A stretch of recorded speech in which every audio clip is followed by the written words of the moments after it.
समझ रहे हैं, शायद आप गलत समझ रहे हैं। बा यो की मतलब क्या है?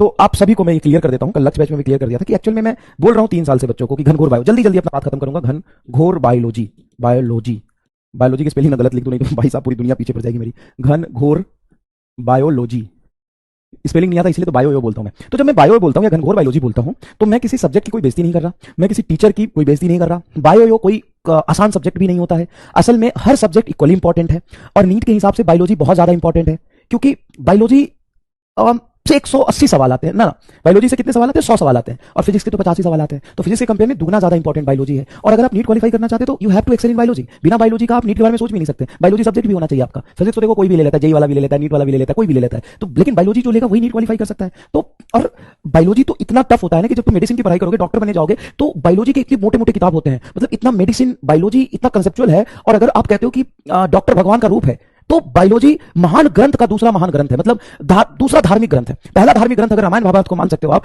कुरान और बाइबल को पहला धार्मिक ग्रंथ के दर्जे पे रखते हो, तो बायोलॉजी आपका दूसरा धार्मिक ग्रंथ है। Biology is not less than धार्मिक ग्रंथ, मतलब जस्ट लेस देन धार्मिक ग्रंथ आप कह सकते हो। क्योंकि डॉक्टर कौन है होता है? डॉक्टर बहुत आसान काम नहीं है। अगर तुम जेई करने जाते हो तो जेई क्या है? 4 साल पढ़ाई करोगे, तुम्हारा बीटेक कंप्लीट हो जाएगा, नौकरी लग जाएगी, है ना। ज्यादा से ज्यादा क्या होगा? ज्यादा से ज्यादा तुमको एमटेक करना पड़ेगा, लेकिन एमटेक ज्यादा लोग चूज नहीं करते हैं, बीटेक करके बढ़िया नौकरी करते हैं। लेकिन 5 साल की एमबीबीएस होती है, 1 साल ज्यादा मेहनत, और एमबीबीएस करने के बाद भी आपको रिकॉग्नाइजेशन नहीं मिलेगा कि आप डॉक्टर बनेंगे, आपको पीजी करना ही पड़ेगा, फिर से एंट्रेंस देना पड़ेगा। जितने लोग बीटेक करते हैं ना, चाहे आईटी से करें एनआईटी से करें, उसमें से 20-25% एमटेक के लिए जाते हैं, क्योंकि उनको बीटेक के बाद अच्छी नौकरी नहीं मिल जाती। लेकिन नौकरी अच्छी मिल जाना या इंजीनियर बन जाना से कई कई कई गुना ज्यादा होता है अच्छा डॉक्टर बन जाना। डॉक्टर नहीं बोल रहा हूं, अच्छा डॉक्टर बन जाना। अच्छा इंजीनियर की भी मैं रिस्पेक्ट कर रहा हूं, वो बहुत रिस्पेक्टेड चीज है, मैं किसी की बुराई नहीं कर रहा हूं, गलत मत लेना।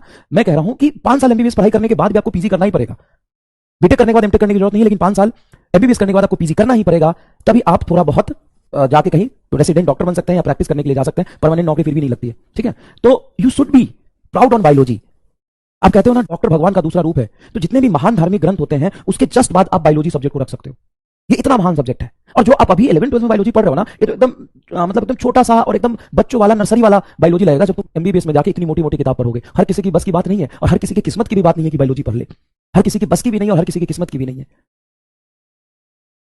तो फिर मैं बायो क्यों कहता हूं? तो बायो कहने का मतलब होता है कि देखो बेटा, ये बायोलॉजी एक अलग सब्जेक्ट है और फिजिक्स एक अलग सब्जेक्ट है, ठीक है। इसमें बेकार के टफ न्यूमेरिकल और ऐसी चीजें होती है, हाँ।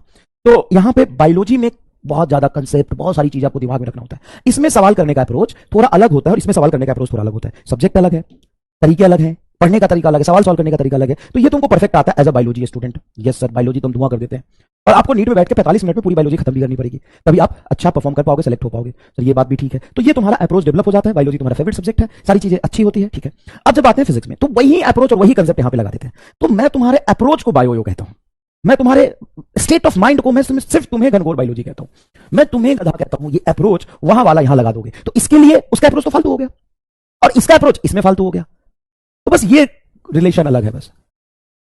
और मुझे ये बोलने की जरूरत क्यों पड़ी वो भी मैं बता देता हूं। मुझे बोलने की जरूरत इसलिए पड़ी कि बहुत सारे बेवकूफ लोग, समझदार नहीं बोलूंगा, बेवकूफ लोग को इस बात का बुरा लग जाता है। बोल मैं 3 साल से रहा हूं, 3 साल से आज तक किसी को कभी बुरा कहीं नहीं लगा।